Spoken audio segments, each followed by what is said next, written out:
Hello friends, welcome to my channel. आज हम लोग कुछ अलग पढ़ने वाले हैं। आज हम लोग हिंदी का व्याकरण पढ़ने वाले हैं जी, जिसको व्याकरण इंग्लिश में हम लोग ग्रामर बोलते हैं। हाँ हिंदी में व्याकरण को इंग्लिश में ग्रामर बोला जाता है। ठीक है, तो आज का टॉपिक है संज्ञा किसे कहते हैं, इसके कितने भेद हैं, परिभाषा लिखिए इसकी। ओके, हाँ फर्स्ट ऑफ ऑल मतलब सबसे पहले जानेंगे कि संज्ञा कहते किसको है।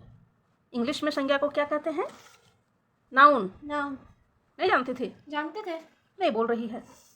तो इंग्लिश में संज्ञा को क्या कहते हैं? नाउन कहते हैं। और नाउन पता ही है, इंग्लिश में डिफिनेशन पता है, हाँ। Name of place person things, है ना, इज कॉल्ड नाउन। उसी तरह से सेम डिट्टो वही चीज़ हिंदी में आ जाएगा कि जिस शब्द से किसी व्यक्ति का, वस्तु, स्थान, प्राणी तो व्यक्ति ही होते हैं, है ना, मतलब व्यक्ति तो इंसान हो गया, प्राणी में हर एक चीज़ हो गया, मतलब जानवर भी आ गए, कीड़े मकोड़े भी आ गए, है ना, एवरीथिंग सब कुछ आ गया उसमें। तो जिस शब्द से जिसमें जान है, जिसमें प्राण है, वो प्राणी हुआ। तो अलग से आप व्यक्ति नहीं भी दीजिएगा तो चलेगा, है ना। तो खैर दे दीजिए, कोई दिक्कत नहीं है। परिभाषा में थोड़ा अच्छे डिटेल से ही लिखना सही है। जिस शब्द से किसी व्यक्ति, वस्तु, स्थान, प्राणी अथवा भाव का बोध हो उसे संज्ञा कहते हैं। ओके, तो इस परिभाषा से क्या समझे? इस परिभाषा के कहने का मतलब तो ये हुआ कि दुनिया में जितना भी चीज़ है वो हर एक चीज़ संज्ञा है, हाँ। है ना।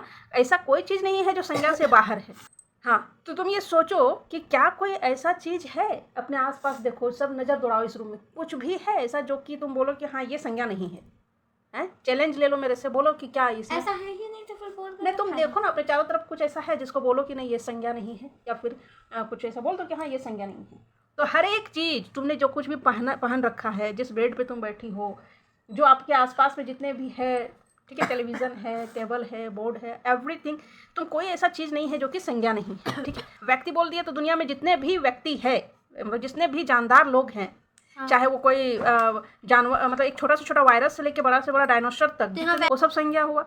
वस्तु में हर एक सामान, एक तिनका से लेके बड़े बड़े जहाज तक भी क्या है? एक सुई, एक तिनका से लेके बड़े बड़े जहाज तक सब वस्तु है ना। कोई भी ऐसा चीज़ तुम देख लो तो वो क्या, उसको तुम बोल नहीं सकती कि वो संज्ञा नहीं है, क्योंकि वो वस्तु, सारे वस्तु संज्ञा में आते हैं। स्थान, हर एक जगह, स्थान मीन्स प्लेस होता है।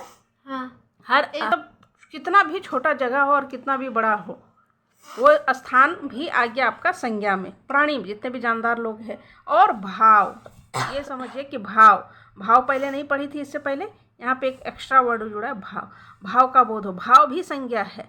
जैसे अगर जो तुमको दिखाई नहीं पड़ता है ना, जिसको तुम सिर्फ महसूस कर सकती है, प्यार हो गया, गुस्सा हो गया, नफरत हो गया, है ना, हाँ। बुढ़ापा हो गया, बचपन हो गया, ये सारे चीज़ भाव में आते हैं। लड़कपन हो गया, ईमानदारी हो गया, बेईमानी हो गया, है ना, ये सब भाव में आते हैं, जिसको हम लोग देख नहीं पाते हैं, वो भी संज्ञा है। संज्ञा के भेद मतलब समझते हैं क्या?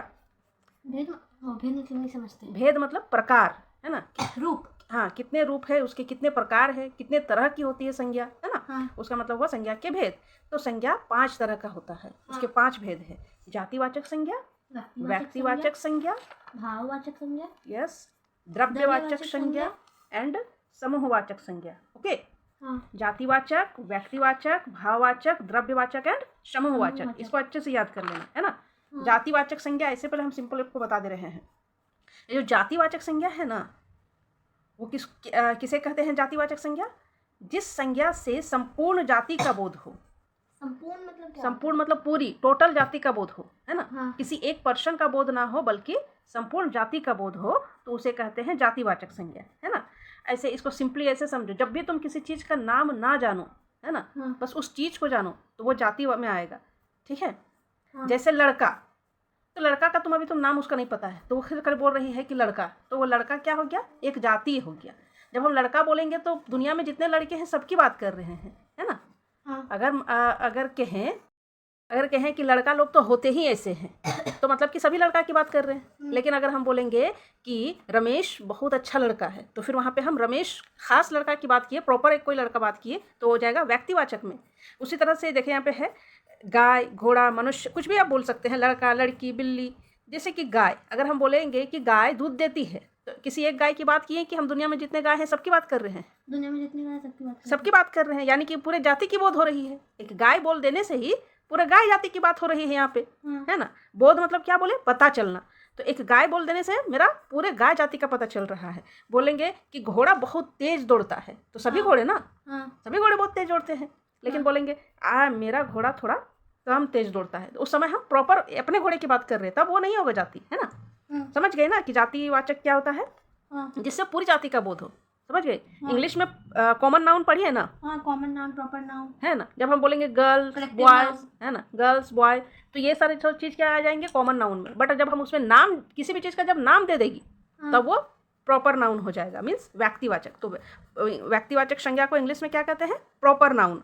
जातिवाचक संज्ञा को कॉमन नाउन। तो प्रॉपर नाउन क्या हो जाएगा, जिस संज्ञा से किसी खास व्यक्ति, वस्तु या स्थान का पता चले, है ना।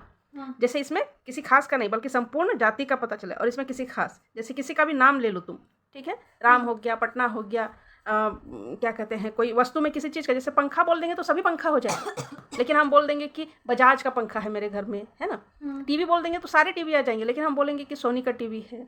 लैपटॉप बोल देंगे सब आ जाएगा, हाँ। लैपटॉप बोलेंगे, मोबाइल बोलेंगे तो सारे मोबाइल आ जाएंगे। बट हम बोलेंगे मेरे पास एप्पल का मोबाइल है, तो वो क्या हो जाएगा, प्रॉपर हो जाएगा, है ना।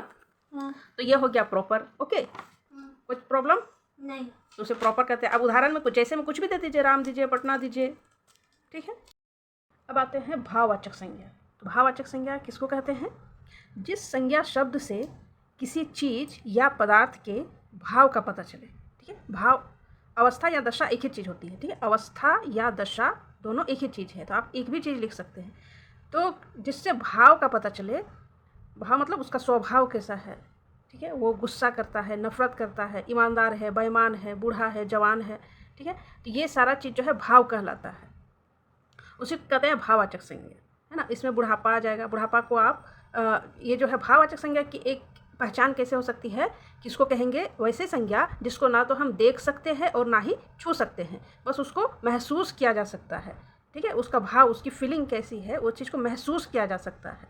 उसको हम लोग देख भी नहीं सकते, छू भी नहीं सकते हैं। जैसे हो गया बुढ़ापा, बचपन, प्यार, गुस्सा, नफरत, ईमानदारी, बेईमानी, ये सब चीज़। अब बोलेगा कि बुढ़ापा तो देख सकते हैं, बूढ़ा आदमी, तो वो बूढ़ा है, बूढ़ा आदमी है, ठीक है, वो नहीं है, वो बूढ़ा आदमी। वो जब हम बूढ़ा बोलेंगे तो जातिवाचक संज्ञा में आ जाएगा, जिससे पूरे सभी बूढ़े जाति की बोध हो जाती है। लेकिन बुढ़ापा अगर हम बोलेंगे कि जाओ वहाँ से बूढ़ा को बुला लाओ, तो आप गए, वहाँ जो एक बूढ़ा खड़ा है वहाँ से बुला के ले आए, ठीक है। आपने देखा, आपने उसको महसूस, आपने उसको टच किया, ले आए। लेकिन बोलेंगे कि ये अनुषा बहुत अपने आप में घमंड कर रही है, जा तो उसमें थोड़ा सा बुढ़ापा ला के मिला दो ताकि वो बूढ़ी हो जाए।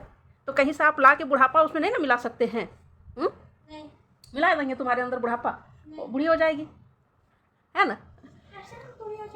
वही बता रहे हैं कि बुढ़ापा जो है वो महसूस किया जा सकता है, उसको देख नहीं सकते हैं। अब जैसे कोई बहुत ज़्यादा गुस्सा वाला आदमी है, तो बोलेंगे गुस्सा वाला आदमी, तो बोलेंगे कि जा उसके थोड़ा सा वहाँ से प्यार रखा हुआ है, उसको ले आओ और इसमें दे दो, नहीं दे सकती है ना। ऐसा होता तब तो कोई बात ही नहीं था। कहीं से जाके दुकान में भी प्यार बिकता, जाके ले आते, दे देते। थोड़ा गुस्सा मिलता, गुस्सा भी बिकता, किसी को अगर देना रहेगा ला के दे देते। तो वो ये कोई चीज़ नहीं है, ये क्या है, ये भाव है। इसको सिर्फ हम लोग महसूस कर सकते हैं, ना तो देख सकते हैं और ना ही छू सकते हैं। तो बुढ़ापा, हम लोग बूढ़ा को देख सकते हैं, बुढ़ापा को नहीं, ठीक है। नमकीन कोई चीज़ है, नमक को देख सकते हैं, अब नमकीन को नहीं कर सकते हैं। उसी तरह से मिठास, लड़कपन, गुस्सा, नफरत, ये सारे भाववाचक संज्ञा है। तो इसको एकदम शॉर्ट में भी याद कर सकती है कि जिस संज्ञा शब्द से किसी चीज़ या पदार्थ, दोनों एक ही चीज़ है, तो आप चीज़ भी बोलिए या पदार्थ बोलिए, तो किसी चीज़ अच्छा नहीं लगेगा, इसलिए बोले किसी पदार्थ के भाव का पता चले, है ना। किसी पदार्थ के आस्था दशा भी काट दीजिएगा तो चलेगा, सिंपल ऐसे लिख सकती है, जिस संज्ञा शब्द से किसी पदार्थ के भाव का पता चले, है ना, भाव का पता चले, उसे भाववाचक संज्ञा कहते हैं। सिंपल में इस तरह से याद कर सकते हैं, इतना लॉन्ग करने की जरूरत नहीं है अभी 4 क्लास में। जिस संज्ञा, नफरत, जो लिखना है लिखिए। अब फिर है द्रव्यवाचक संज्ञा। तो द्रव्यवाचक संज्ञा किसको कहते हैं, द्रव्य मतलब इसको इंग्लिश में कहते हैं मटेरियल नाउन। तो द्रव्यवाचक संज्ञा कहते हैं जिस शब्द से किसी धातु, अधातु, धातु कहते हैं जो लोहा या कोई मेटल का बना हुआ है, अधातु कहते हैं जैसे कोई प्लास्टिक वगैरह सामान का बना हो या कपड़ा जैसा चीज़ बना हो जो कि धातु ना हो, है ना, मीन्स कि लोहा, तांबा, चांदी, ये सब चीज़ ना हो। ठोस, ठोस मतलब भी जो हार्ड हो उसको ठोस कहते हैं। और तरल, तरल कहते हैं, तरल या द्रव्य एक ही चीज़ होता है, बहते हुए चीज़ को तरल कहते हैं। तो इतना लंबा डिफिनेशन नहीं लिखना है, सिंपल लिखना है। जिस शब्द से किसी ठोस, तरल या द्रव्य का पता चले, ठीक है, अलग से धातु अधातु लिखने की जरूरत नहीं है। जिस शब्द से किसी ठोस, तरल या द्रव्य का पता चले, का बोध हो या पता चले, उसे द्रव्यवाचक संज्ञा कहते हैं। जैसे लोहा, सोना, चांदी, घी, पानी, दूध, सब इसमें आ जाएंगे, कपड़ा, हर एक चीज़ आ जाएंगे। जो वस्तु है, जो ठोस है, ठोस मतलब जितना सख्त वाला सामान है, जितना हार्ड चीज़ है, वो सब इसमें आ जाएगा। द्रव्य हो जाएगा जितना भी बहने वाला चीज़ है। तो इसको सिंपल में ऐसे भी कहते हैं कि जिसको नापा या तोला जा सके। अब है समूहवाचक संज्ञा। समूहवाचक संज्ञा जिसको कहेंगे ग्रुप, समूह मीन्स ग्रुप, ठीक है। तो जिस संज्ञा शब्द से किसी मनुष्य या पदार्थ के समूह का बोध हो, पदार्थ मीन्स समान होता है, याद रखिए, समान, कोई वस्तु। तो जिस संज्ञा शब्द से किसी मनुष्य या पदार्थ के समूह का बोध हो, यानी कि ग्रुप का बोध हो, उसको समूहवाचक कहते हैं। जैसे यहाँ कक्षा, मेला, सभा। तो अगर हम बोलेंगे कक्षा, तो कक्षा बोलने का मतलब ही पता चल रहा है कि कक्षा है तो उसमें बहुत सारे बच्चे हैं। सिर्फ बोलेंगे पुस्तकालय, पुस्तकालय यानी पुस्तकों का ढेर जहाँ है, बहुत सारे पुस्तक, तो समूह का बोध हो रहा है। मेला बोल देने से किसी एक को हम समझते हैं कि मेला में एक ही आदमी घूम रहा होगा। मेला बोलने से दिमाग में क्या ख्याल आता है कि बहुत सारी भीड़ होंगी। सभा बोलेंगे, बहुत सारे भीड़ होंगे। आर्मी आ गई, हमारे देश की आर्मी ने जो है बहुत ही कमाल कर दिया, दुश्मन को हरा दिया। तो जब हम आर्मी की बात करें या सेना की बात करें, तो क्या किसी एक पर्सन ने, कोई एक सोल्जर ने ऐसा किया? नहीं। तो ये सेना बोलने का मतलब क्या हुआ कि पूरी ग्रुप की बात हो रही है यहाँ पे। ओके, तो ये संज्ञा कंप्लीट। संज्ञा के कितने भेद है, मीन्स के कितने प्रकार है? तो 5 प्रकार है। जातिवाचक, व्यक्तिवाचक, भाववाचक, द्रव्यवाचक एंड समूहवाचक, द्रव्य भेद है। चलिए फिर नेक्स्ट ग्रामर में कभी सर्वनाम करेंगे। आपको कैसा लगा, समझ में आया या कुछ और इसमें सुधार करने की ज़रूरत है, आप ज़रूर बताइएगा। और वीडियो को आप एंड तक देखें, इसके लिए आपका बहुत बहुत शुक्रिया। और अगर नए हैं तो इसको सब्सक्राइब कर लीजिए। अभी 4 क्लास के बच्चों के लिए ये बराबर वीडियो इसमें आते रहेगा, DAV 4 क्लास के लिए। तो चलिए, थैंक यू।